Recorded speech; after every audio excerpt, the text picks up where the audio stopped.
பூவுக்குள் ஒளிந்திருக்கும் கனி கூட்டம் அதிசயம்.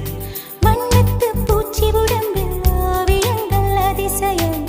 துளை செல்லும் காற்று மெல்லிசையாதல் அதிசயம். குருநாதர் இல்லாத குயில் பாட்டு அதிசயம். அதிசயமே அசந்து போகும் நீ எந்த அதிசயம். அஜுபா